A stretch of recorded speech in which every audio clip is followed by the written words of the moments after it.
Hi, I'm Duncan Buchan, and the video you're about to see is complicated.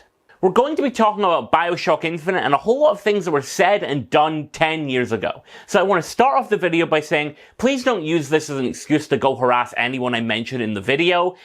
People can change and grow, and I'm not going to hold any of this against them. How's that for a lead-in, huh? This video will feature discussions of racism, both systemic and direct, abuse, bigotry, violence, a whole heap of things. A full list of content warnings with a source list will be listed in the description. And finally, keep your arms and legs inside the vehicle and remain seated at all times. That's a joke. If you need to piss, don't worry about it. The video's divided into chapters. And with that, enjoy the ride.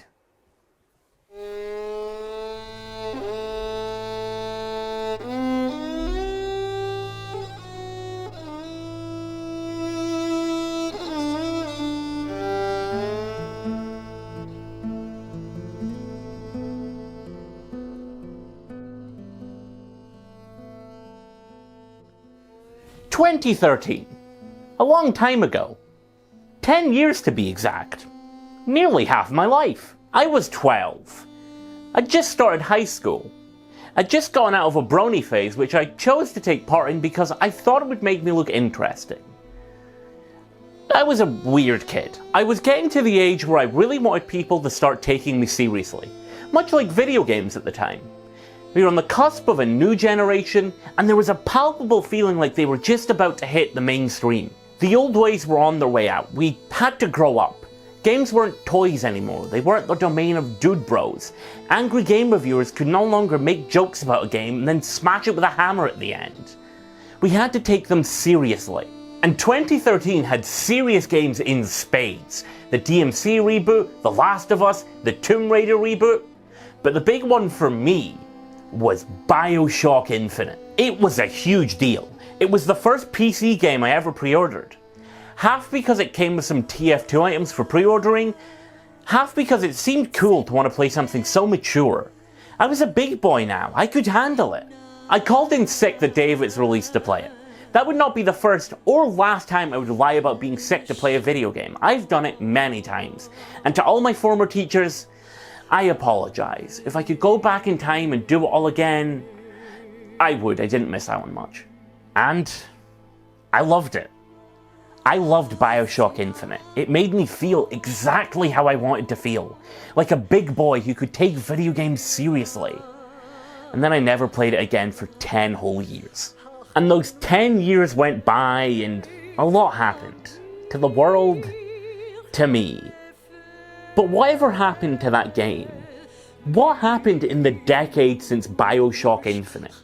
Did it end up changing the world? Did it end up defining the next 10 years of video games? Or was it all just... I bought a projector for this joke. Did you know I have a Patreon?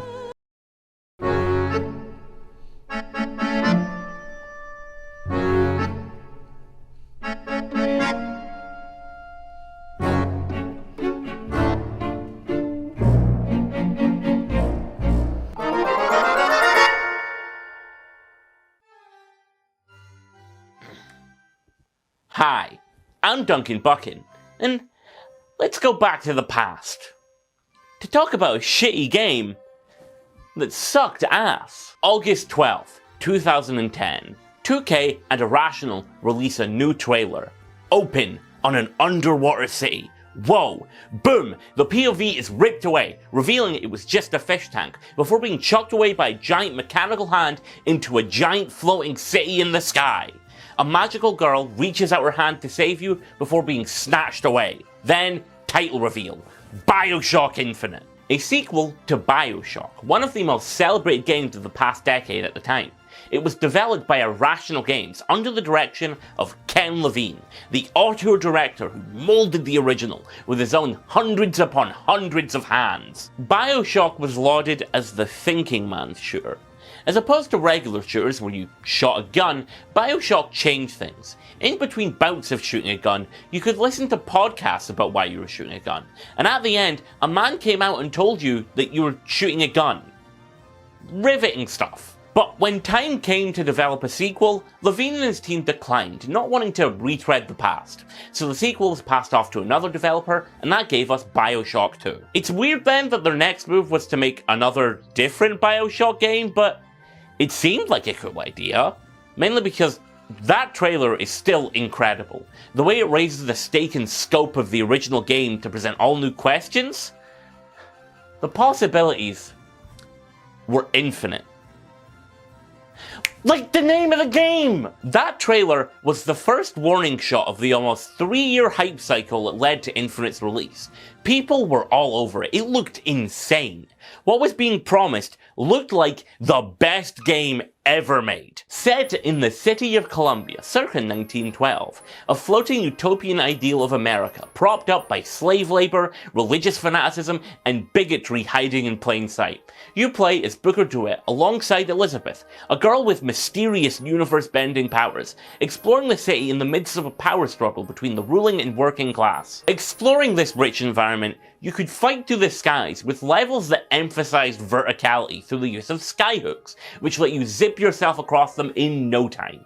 Your actions in the world could influence these encounters, with you being able to intervene in other conflicts to help people, or aim your gun to defuse risky situations. People couldn't get enough of it. The marketing really pushed it as the next big evolution in video games.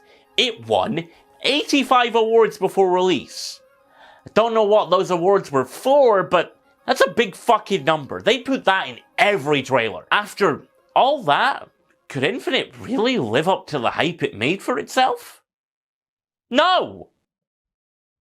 Obviously not. Bioshock Infinite is a first-person shooter released in 2013.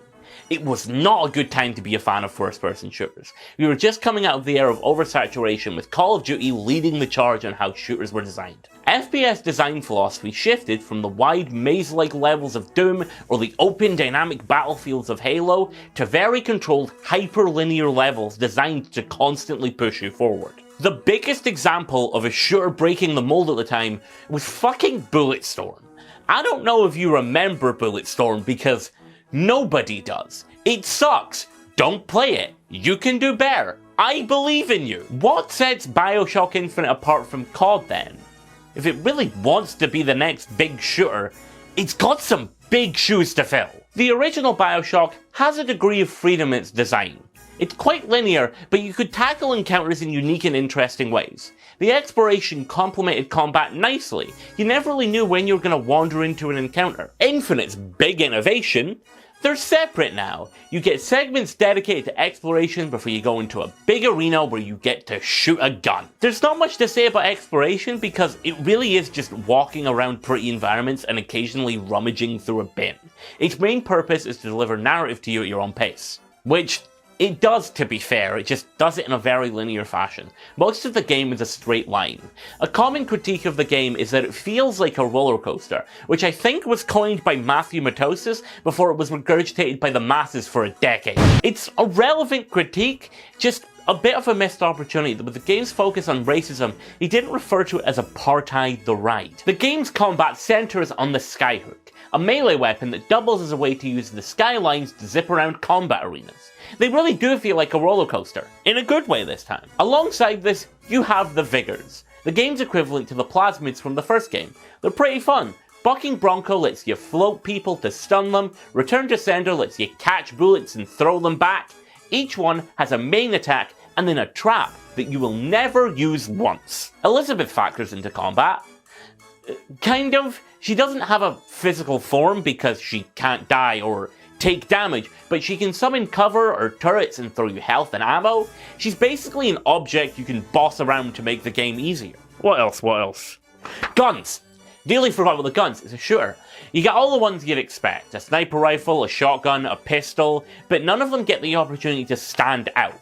And it doesn't help that you can only hold 2 of them. This works in something like Halo because they're always throwing new and interesting weapons at you. It's an easy way to encourage smart play, never letting you focus too much on one gun, but limiting the ammo you'd find for that weapon as you went along. It works wonders for pacing. Infinite doesn't do this.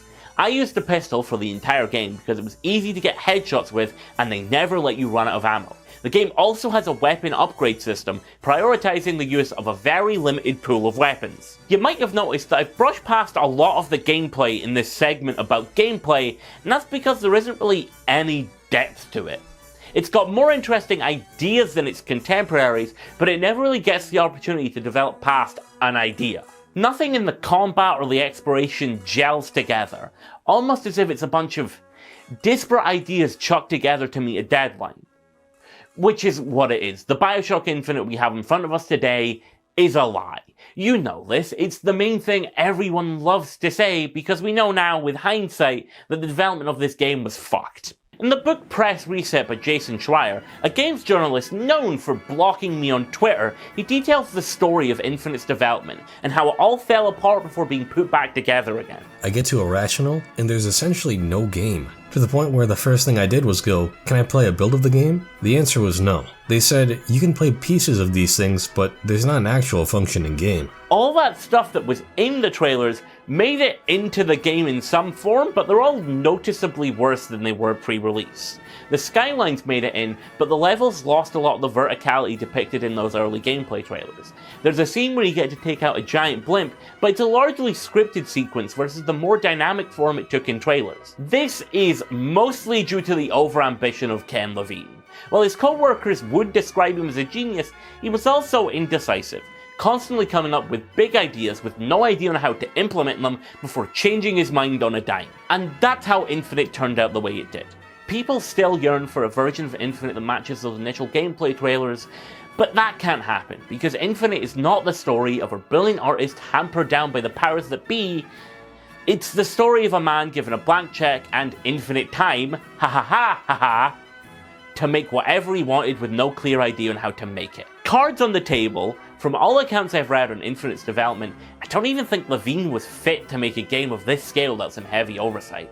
And it clearly took a toll on him, because shortly after Infinite's release, he unceremoniously shuttered Irrational Games to work on smaller games with a smaller team. It's a dick move to throw so many people under the bus to do that, but it's nice to know that he learned something from Infinite's development, and would never let anything like that happen again.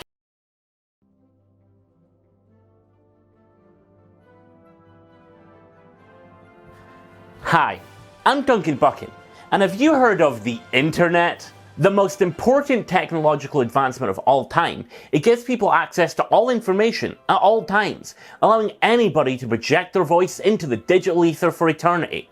The best part about the internet is that it gives anybody a platform to share their ideas.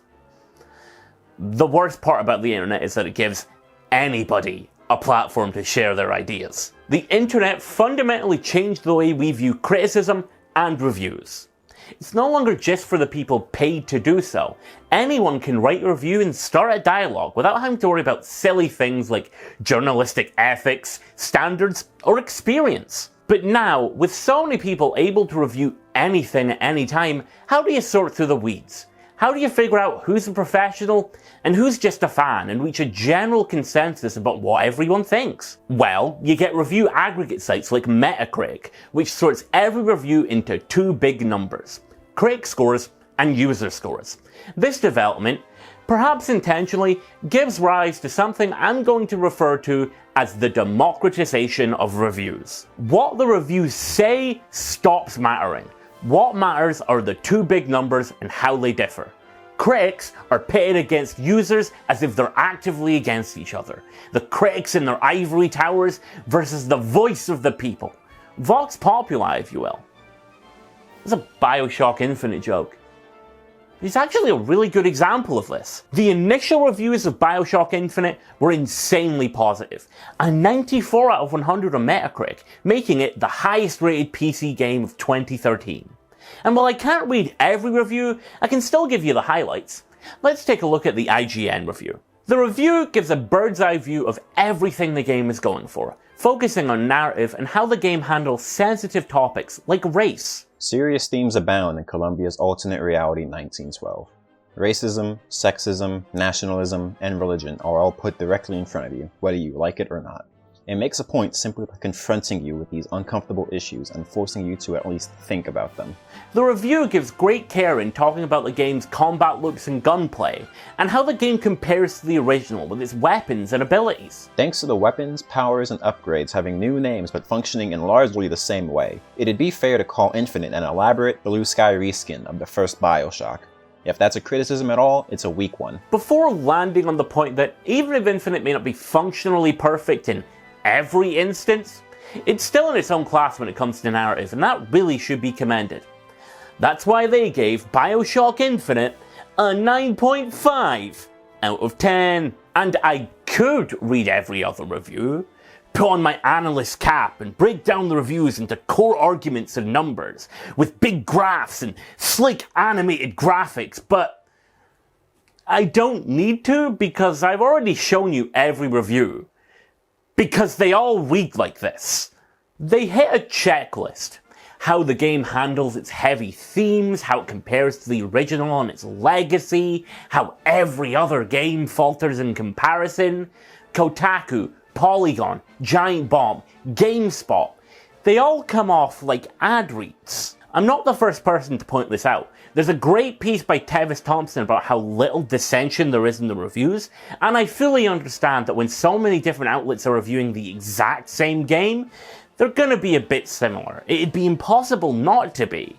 But it's weird that all these reviews end up hitting the exact same points, with the exact same tone in comparisons to the original game, specifically describing that as a monumental title, while also taking great care to actively tear down every other game that doesn't even attempt to be as important. They all bought into the myth of the marketing, that this would be the next evolution of games, without questioning that narrative at all. And for what? So they could be inevitably quote mined by the launch trailer? Yeah, I'm sure IGN are more than happy to be put on the same level as @gamer. I don't think it's a big conspiracy. There's no shady, under-the-table collusion. It's more boring than that. It's just the way the internet and marketing works. Video game sites need traffic for revenue, and companies need reviews to keep the conversation going. So they'll send out review copies expecting a big number because that'll get more clicks than a lukewarm review, and it'll end up driving the hype cycle further. I'm sure the critics did end up enjoying it. They're not lying when they say how much it affected them, but it's important to point out the symbiotic relationship between games and the reviews so we can question how normalized it all is. Some reviews are a little more symbiotic than the others though. The reason I want to focus on IGN is because they had, no joke, exclusive rights to post their review a bit early, with a review in progress uploaded on the 18th of March, announcing this. Editor's note. Our exclusive review of Bioshock Infinite will be published this Thursday evening, March 21st at 9 p.m. Pacific, 12 a.m. Eastern Time. Until then, keep checking back with IGN every day for more exclusive Bioshock Infinite content during Bioshock Week. Luckily, they did give it a 9.5. Would have been a terrible deal for 2K if they gave it a 2.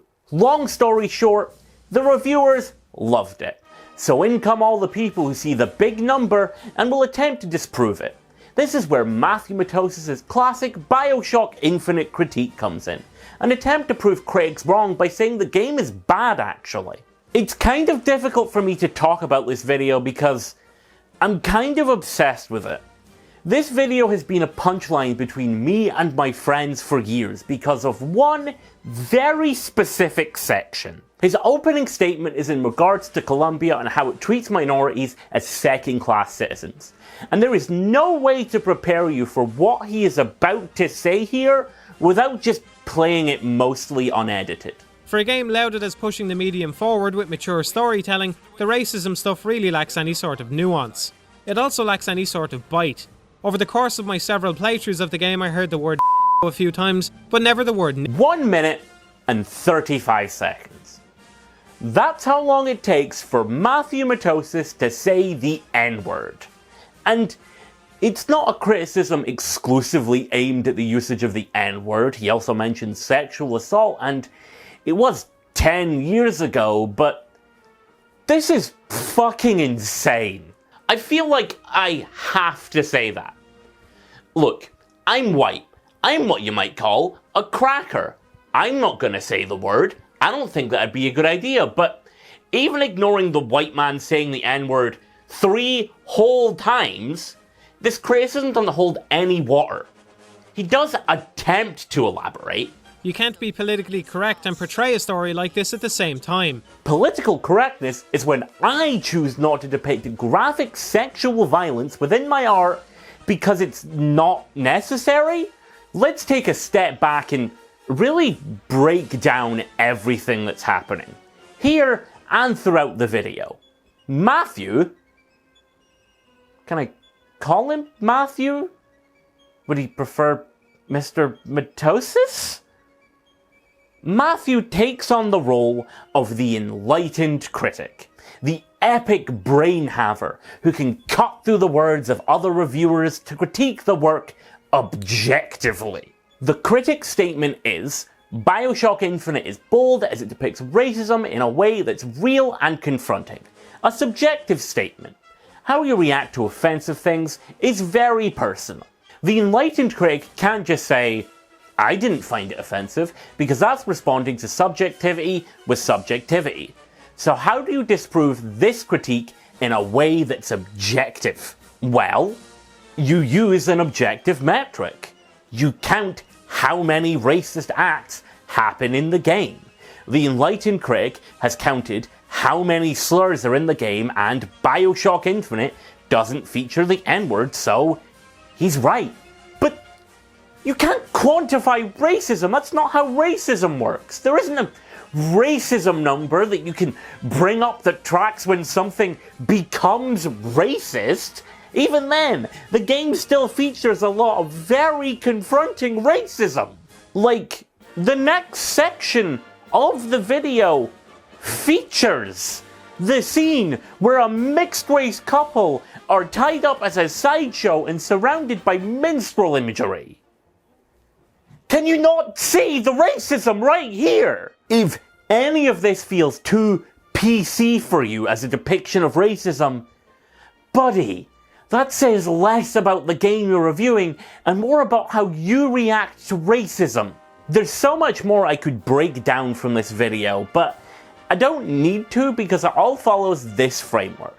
This critique is less a critique of the actual game and more of the version of the game he's made up in his head because of how positive the reviews were, and that's not good critique. That's a grudge you've just extended out into a half-hour bit of content with a loose bit at the end about how we should have better standards and... yeah? Okay. But is there not a better way of doing this? Every single time, this is exactly how it plays out. The reviews will all be these incredibly basic rundowns that no one ever reads because they only care about the big number, and that'll never be below a 7 unless the game is broken. And then, some smart arse with a microphone and a YouTube account will just go on and on about how superior their opinion is because you can't spell ignorant without IGN. Happened with a it happened with it happened with and did you read that review that IGN did where they just stop in the middle to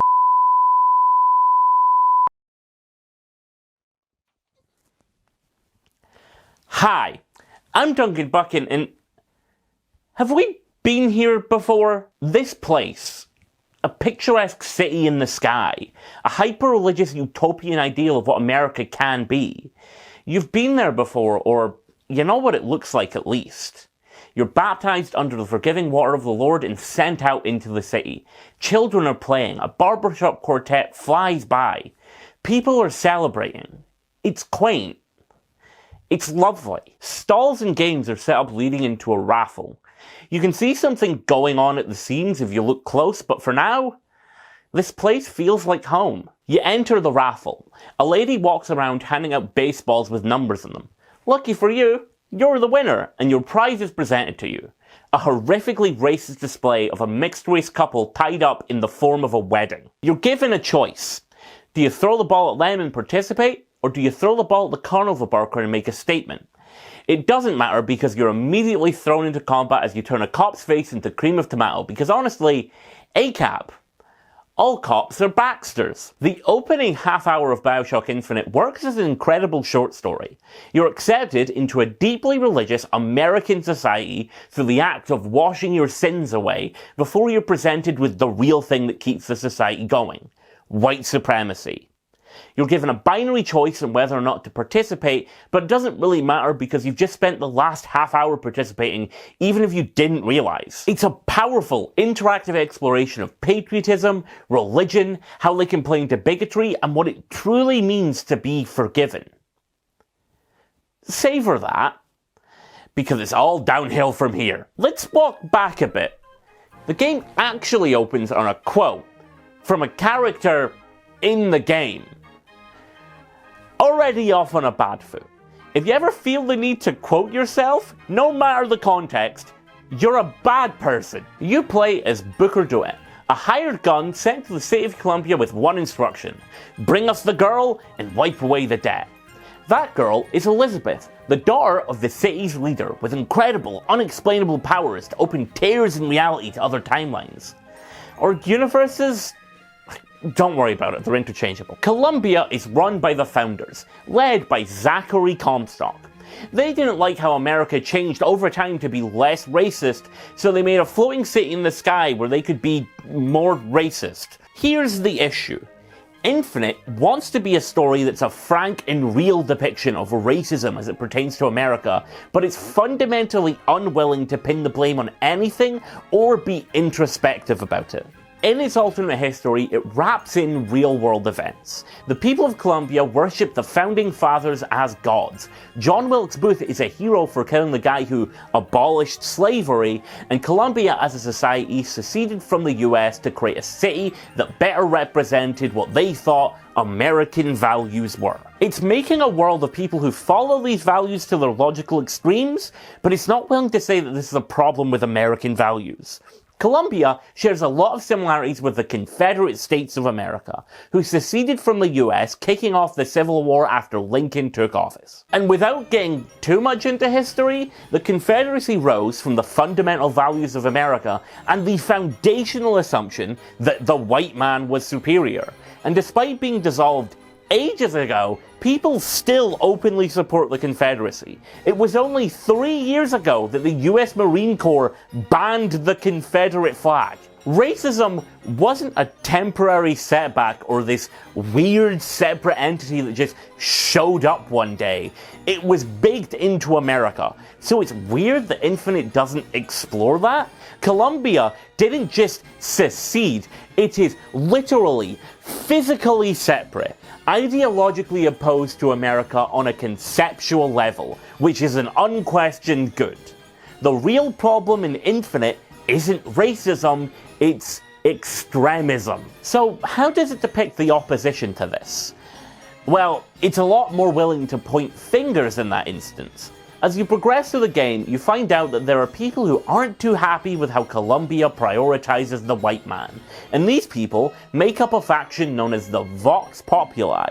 Okay, it's not just that. The Vox Populi also make up the workers of Columbia, who would like to unionize and have rights. Basically, anyone with the radically left-of-center idea that people who aren't white should be treated like human beings is a member of the Vox. They're led by Daisy Fitzroy, the only named black character in the game who has any agency in the story.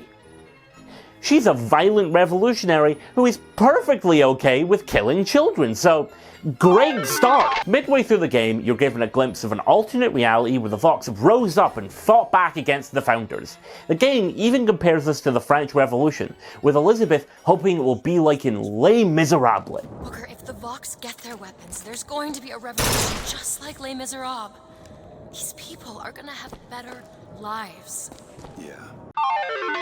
The game then spends the next half hour crushing that optimism into the ground, because as it turns out, the Vox didn't actually care about protecting people, they're just violent, crazy people who want to murder innocent postmen, because as the game states, Fitzroy's no better than Comstock. Elizabeth's mindset is a great way of understanding what Infinite is saying about people who oppose oppression.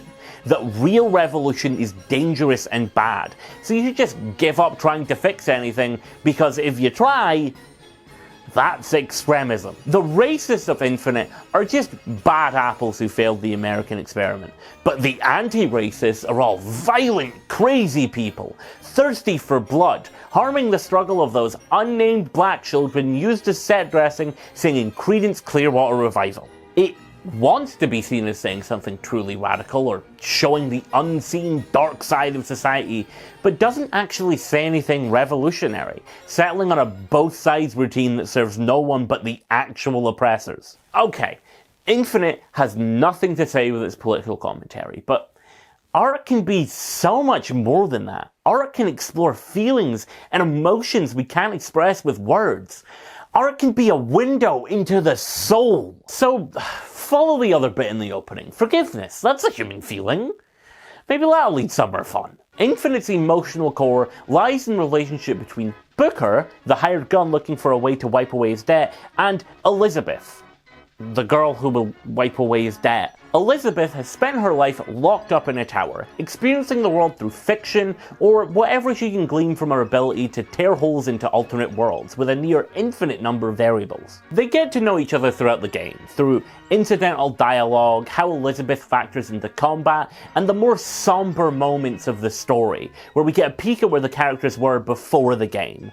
Booker's debts, while literal, also refer to the emotional weight on his soul.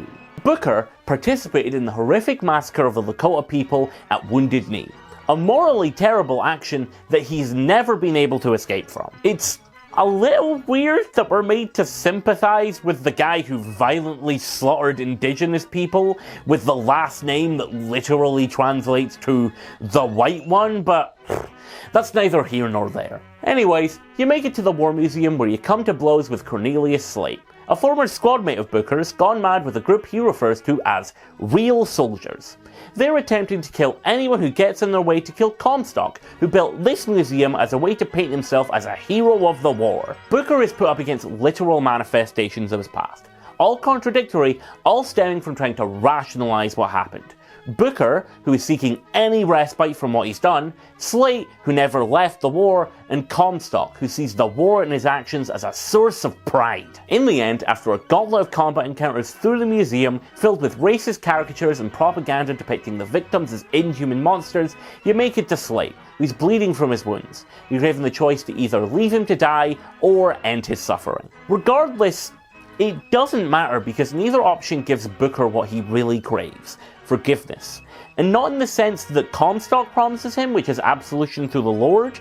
Booker needs to forgive himself, which is why he clings to Elizabeth. Elizabeth is a figure of purity, someone who hasn't been tainted by the horrors of the world, a morally uncorruptible force who can give Booker what he needs. She's literally referred to in the game as the Lamb, and she takes you all over Columbia, even to alternate universes, in an effort to escape Comstock. There's a world where Booker dies as a martyr for the revolution, making the world worse. There's a world where Elizabeth takes over Columbia and goes to war with America. Every universe seen in the game is an outcome of one choice, made well before the beginning of the game. Booker made a choice on whether or not to get forgiveness through baptism. If he doesn't, he becomes Booker, a man who in a fit of desperation for money gives up his daughter to a man from another timeline and lives to regret it, taking up a job to rescue a girl in a bid to make things right for himself, eventually killing the man who took her and locked her up in the first place. If he does, he becomes Comstock, a man who uses the power of the multiverse to live out his dream of a perfect society, stealing another man's daughter to take her as his own, before being killed by that man for using and abusing her for his own gain. Booker is Comstock. They are the same person. They just made different choices. Elizabeth is their daughter, formerly Anna DeWitt, because of slightly obtuse time travel bullshit that I'm not gonna explain, because if I do, I might die. Which brings us to the end of the journey. Booker has no agency in his forgiveness, so if he wants absolution, he has to go with the third option, allowing his daughter to take the choice away from him, drowning him in the purifying water of the Lord, erasing her from existence, and letting Booker live without sin. The ultimate endpoint of Bioshock Infinite's narrative is that to truly forgive yourself, you have to go back to the source and let your offspring kill you. You should just die. What the fuck is this game trying to say?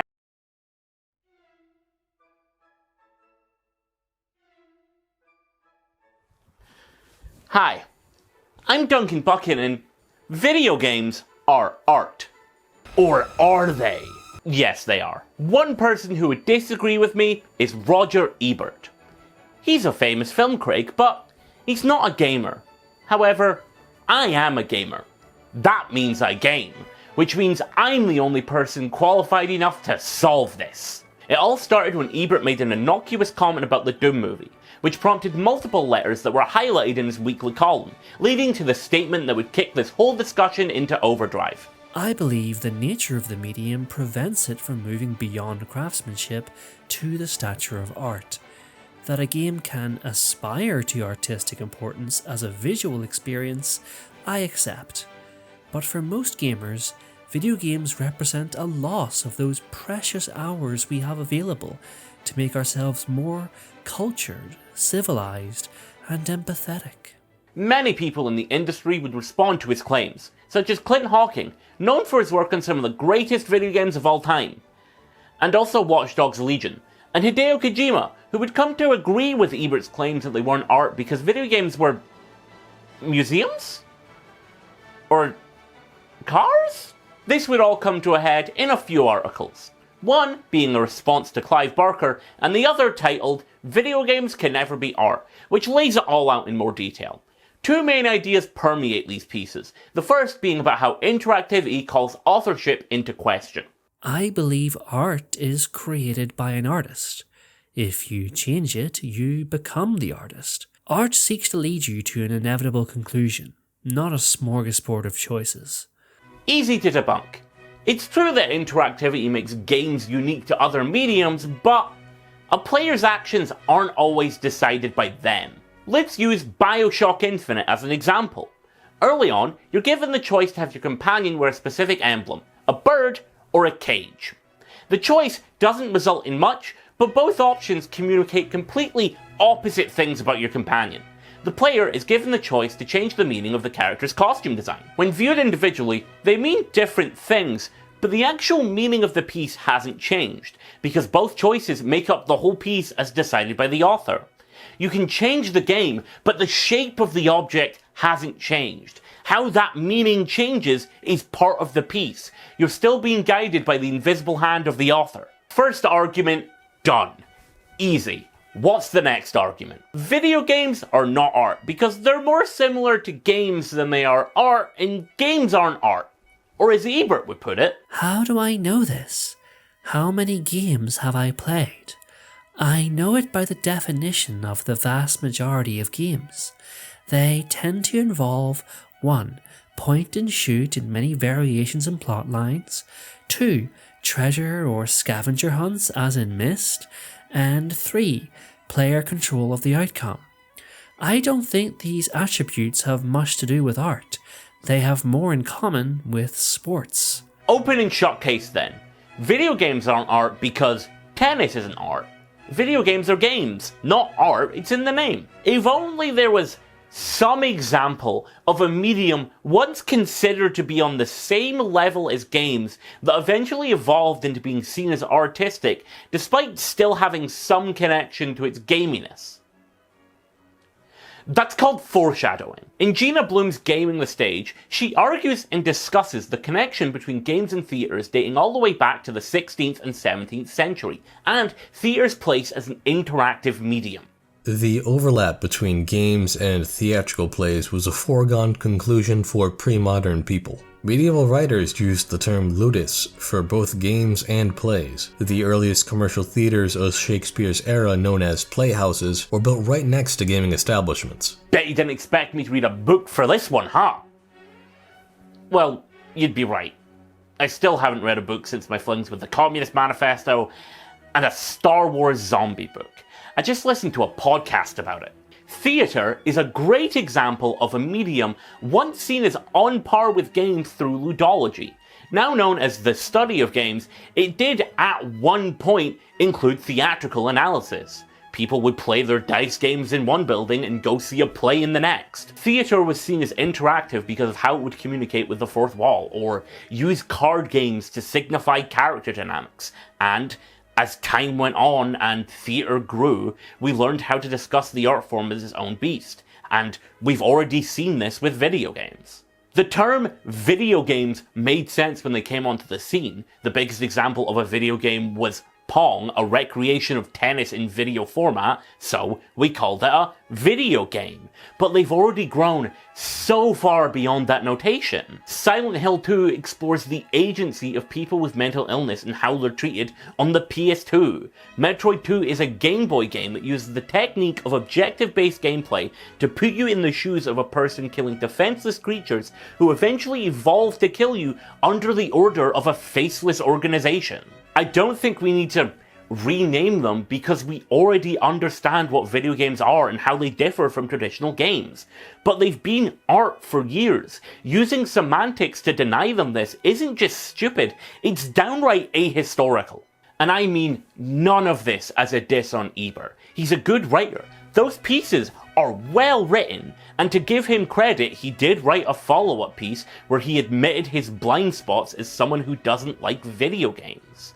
It wasn't a complete U-turn, but it's important to note that even someone as storied as Ebert could change his mind. Most people aren't willing to give him that respect though, and this contingent of weird people all converge on one very specific, very dumb argument to attempt to debunk him and anyone who agrees. That being, to be fully accepted as an artistic medium, we have to have the Citizen Kane of video games.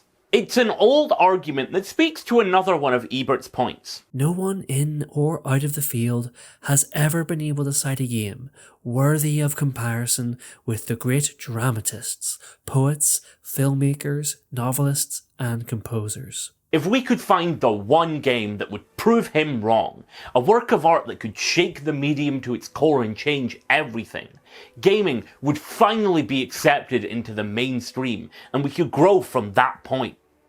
Such games that could theoretically do this include Heavy Rain, Metroid Prime, Metal Gear Solid, Metal Gear Solid 2, Metal Gear Solid 3, Metal Gear Solid 4: Guns of the Patriots: Tactical Espionage Action, Super Mario Bros. For the NES, Super Mario World for the SNES, New Super Mario Bros. Wii for the Nintendo Wii. Shit, it's in the title, isn't it? If you go back far enough, you can even find the original review that IGN did for Ocarina of Time, where they make this bold claim, years before Ebert weighed in. It's an age-old argument, but then what is Citizen Kane to cinema if it's this zenith that all must aspire to? Citizen Kane is a movie directed by... Fuck off! You know what Citizen Kane is. I don't have to explain it to you. Orson Welles made a movie about a guy and it was cool. So cool that it changed cinema forever. It wasn't as immediate as that though. Kane is a venerated classic now, but at release it didn't make a splash, fading into obscurity thanks to the work of a man called William Randolph Hearst, a figure that the movie is critical of. Previous screenings were positive, but a columnist at those screenings told Hearst about this movie that made fun of him, and he used his power as the most influential man in journalism to suppress the film, threatening exhibitors with grave consequences if they even dared to show it. It ended up being nominated for 9 Oscars, even winning Best Screenplay, but ended up getting booed anytime it was mentioned because Hearst was really good friends with a lot of Hollywood's biggest stars. Which is weird for an organization known for their rock-solid moral compass.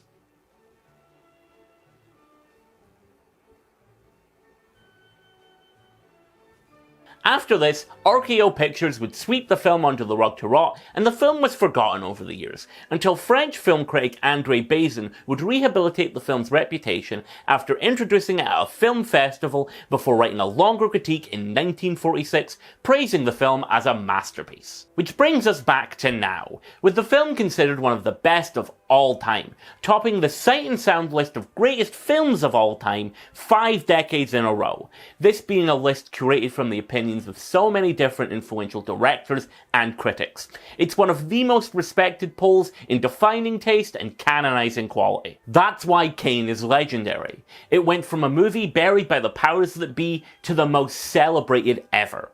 It's the story of the artist prevailing against a system that regularly puts them last, something that Wells would have to contend with for the rest of his career. None of this is hidden information, it's all on Wikipedia. The movie didn't come out and change films forever. It pioneered techniques that are still used to this day, but it didn't prove to people who didn't already believe that films were art that they were, and it's stupid to act like any video game could do that. You still want a Citizen Kane? Mario? I guess? That's influential, but no single title is going to prove that video games are art because no other medium has to live up to that standard. Using one game as an example is just discrediting the work of everyone who came before. Roger Ebert is wrong, and I don't think we need a game to prove that because it's self-evident. Any attempt to refute him with the argument point of, but what about this game, is a losing game, because as he himself would admit in his follow-up piece, if I'm not willing to play a video game to find that out, I should say so. I have books to read and movies to see. I was a fool for mentioning video games in the first place. You can't argue importance to people who don't care, which shouldn't be the point of celebrating art. All that does is discredit artists and play into the hands of the people who actually make the money. Gaming doesn't need a Citizen Kane. And even if it did, it wouldn't be a piece of art as soulless and self-important as Bioshock fucking... Hi, I'm Duncan Buchan, and I don't fucking get it. What is Bioshock Infinite about? What is the timeline of events in this game?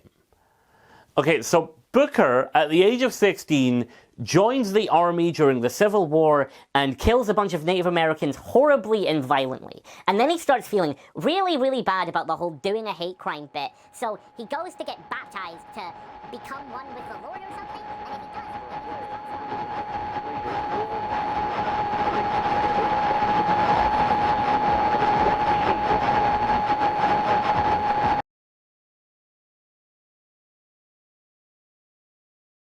This is a timeline of the events that happen in Bioshock Infinite as explained by its ending.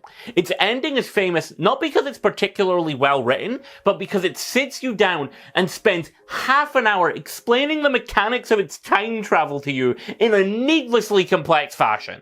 All you need to understand are 3 things: choices, constants, and variables. When you make a choice, 2 outcomes stretch into 2 separate universes. Some of the stuff in that universe is unchangeable, some is just random. The constants would be things like the person making the choice or specific landmarks like a lighthouse. And the variables would be the sex of specific people like the Lutesses. There are only really an infinite number of realities in the sense that choices can branch out forever. That's all you really need to know. Booker makes a choice. Baptism or no baptism. This choice stretches out into 2 separate universes. One where he becomes Booker and one where he becomes Comstock. Any choice they make beyond that point doesn't matter because both points will reach their logical end state. Throw the ball, bird or cage, it doesn't matter. You cannot make any meaningful difference. Unless you cut off the choice from the source by removing choice entirely, you cannot stop the flow of one timeline from another, because both timelines will reach the exact same opposing points no matter what. And you can fit everything in this game and every other Bioshock game into this diagram. any two diametrically opposed forces will always reach the same points on this diagram. Booker and Comstock, Jack and Andrew Ryan, the Vox and the Founders, racism and anti-racism. They'll all reach the exact same point like some great, big... Oh my god, that's a horseshoe, isn't it?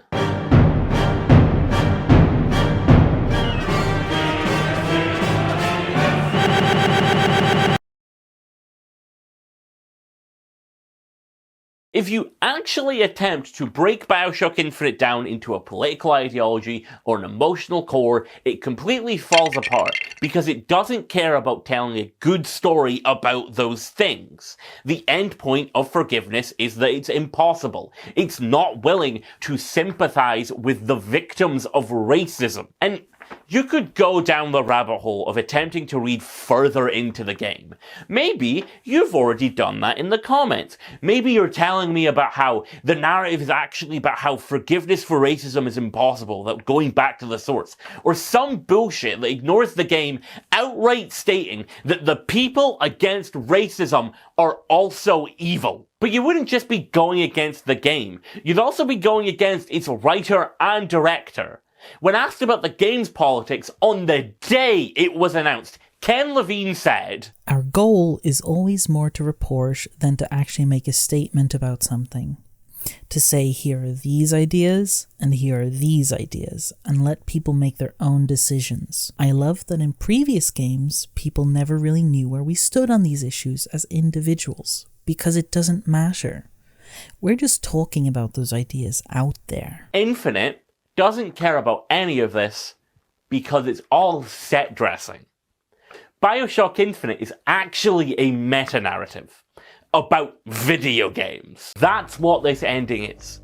It's a half-hour-long explanation of whatever dumb shit quantum mechanics ideas they had to say none of this matters, because every single choice in the game is the result of a thing you had no control over. Booker DeWitt is not a guy looking for any way out of his debts to survive. He's Jack from the original Bioshock. He's the protagonist. Comstock is not the representation of how societies can be brought to believe racism is good through faith.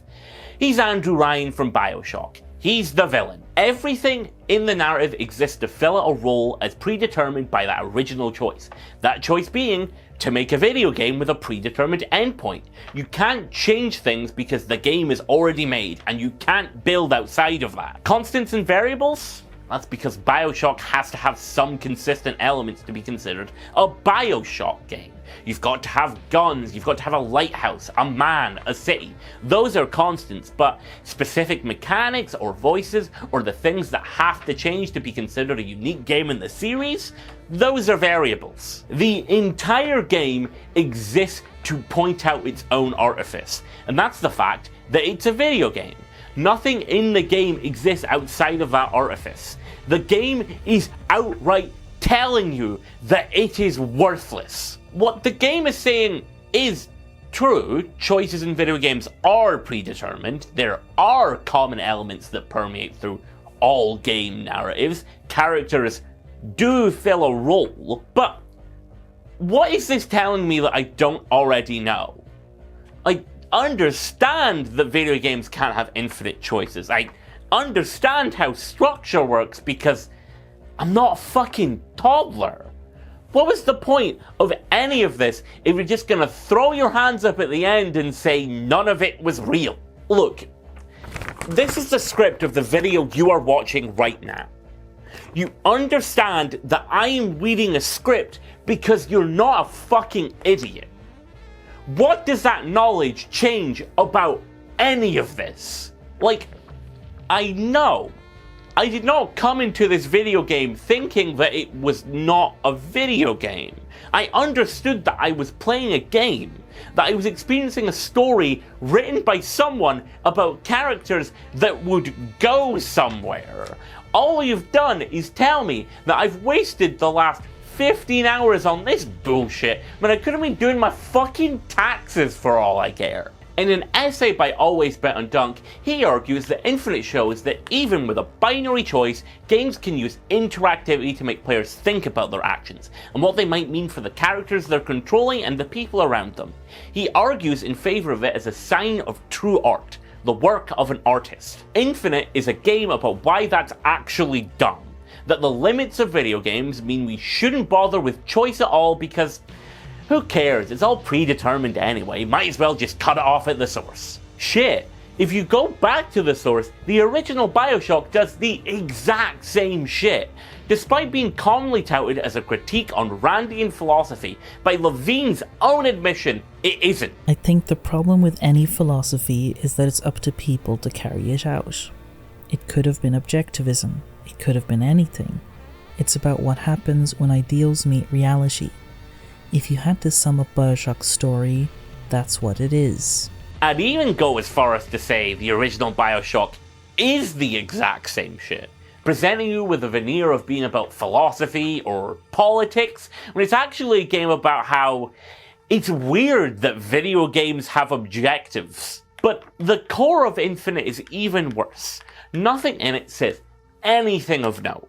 It sees itself as the peak of the mountain before proudly shouting that nothing else will reach its peaks because nothing matters. Go home. Maybe I'm being a bit mean, and I am because I fucking hate this game. I hate everything about it. I hate what it did to discourse, I hate what it represents to video games, I hate the fact that it exists.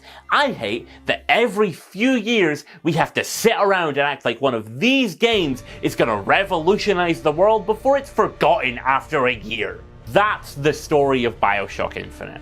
It's not one of a revolution or even a half-decent game.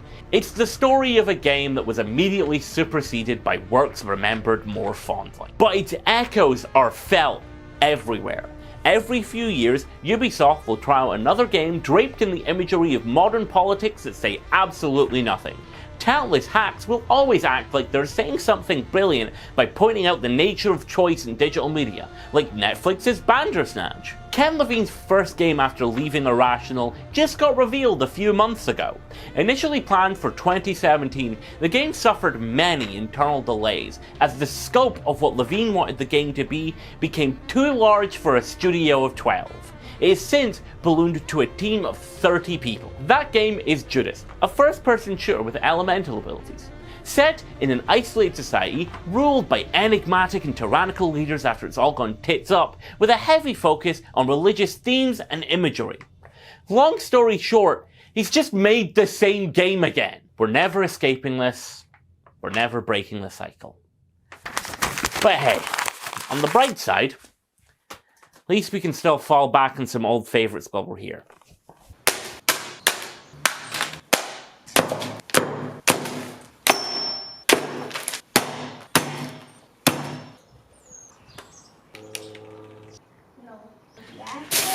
Wait, fuck, hold on.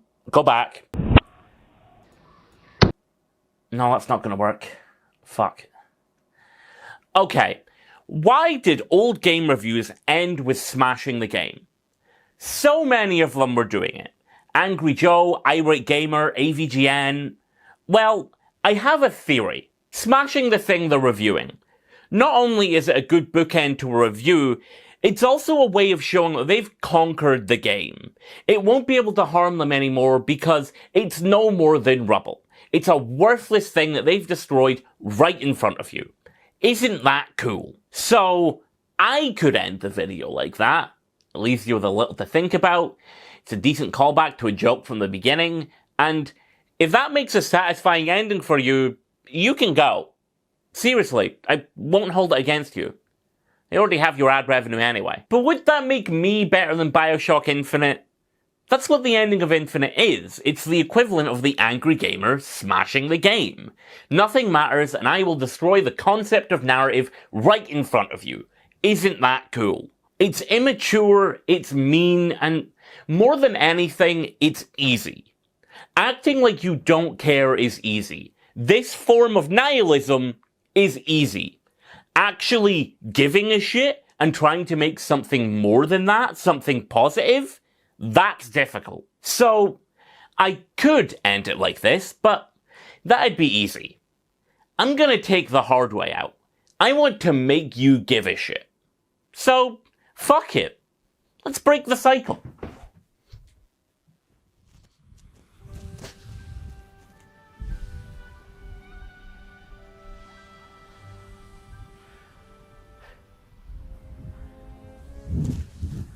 Alright, so, it's not as sunny as it was in the game, but it's more real.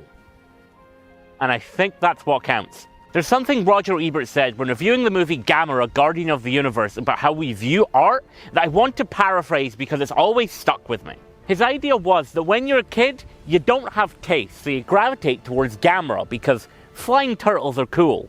But then you grow up a bit and you prefer more serious movies like Air Force One, which are about serious things like US presidents. But then, at the end of it all, you complete an arc where you go back to Gamera because you start understanding that no matter how goofy the giant turtle is, it's got more charm. It's more interesting. You lose all the pretension of wanting to look refined. When I was a child, way before 2013, I'd never played a Final Fantasy game in my life, but I was obsessed with this toy I got from GameStation of Cloud Strife from Final Fantasy VII Advent Children, because he was cool. He had a big sword. I grew up a bit and Cloud wasn't cool anymore. I thought Final Fantasy was lame and gay because angry reviewers at the time told me so. Japanese games were outdated. That was the mindset that gave us the DMC reboot. They weren't serious like Bioshock Infinite. But then, I grew up more, went back, played Final Fantasy, and I loved them. 10, 7, 8, 15, they're all great. Advent Children kicks ass. I own all the Final Fantasy movies on 4K Blu-ray. I brought them to the beach.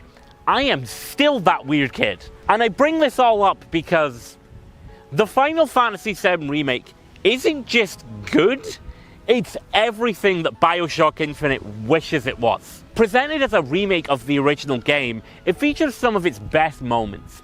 The reactor bombing, a Sephiroth fight, an evil house.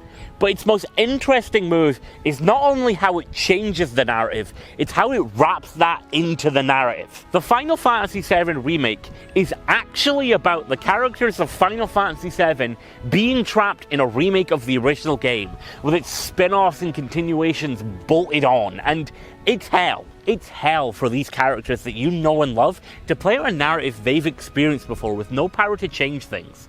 The narrative and world will contort around them if they attempt to escape, showing them iconic moments from later in the original game, like the Genova fight, like a desperate plea to keep things on track. It works as meta-narrative, it's a remake willing to do its own thing, but the key difference between this and Infinite is that the characters exist beyond the artifice. It's not a game about how remakes are bad, it's a story about trying to change something that seems unchangeable and why we fight for anything. Midway through the game, the Shinra Corporation dooms thousands of people living in one sector of a city to make the main characters look bad. Barrett, the leader, has possibly just lost his daughter, his world that he would do anything for. And Tifa cannot understand this. How could anyone kill thousands of people just to avoid taking responsibility for killing the planet? She cannot understand what emotions she's even meant to feel at that time. So Barrett comforts her and says what is possibly the best line in the entire game. Hold on to this anger, okay? This one line has more weight and resonance than anything in Infinite's narrative. Barrett has just lost the most important thing in the world to him, but he still understands why he fights, to prevent something like this from happening again. The game is a rejection of the original game's narrative, but it's not saying that that was a bad thing. It's about fighting for more. It's terrifying to not know where you'll end up, but if changing the outcome helps people and can lead to a better tomorrow, what do you have to lose? You're given time to explore the game's environments and interact with the people in them. The cities bustle with life and their stories are interesting and varied. They're not just objects to be used by the narrative to seem important. There's something worth fighting for. It's very hopeful. It's also just a fun video game. I focused a lot on the big brain narrative stuff, but the combat is cool. Hitting things with a big sword and setting up combos through switching party members is cool. There's a half-hour long motorcycle set piece that adds nothing to the overall Final Fantasy VII experience, but it's just cool as all hell. It's so earnest too. It makes you fucking feel things. It commands you to just let go and live in it. It's a game crying out for an AMV set to I'm Not Okay, parenthesis, I Promise by My Chemical Romance. It's got joy, sadness, anger. All of it feels so real, and that's what matters. So we can keep looking at soulless experiences like Bioshock Infinite, or obsessing over hype cycles, or review scores, or the next Citizen Kane, or we can grow up and realize that real, powerful art isn't obsessed over how sophisticated it looks. We don't need games like Bioshock Infinite, a dull money hole that's only worth remembering because of its failures. We can be better. We can leave it behind. We can break the cycle. And while we're at it, we can make some new traditions along the way.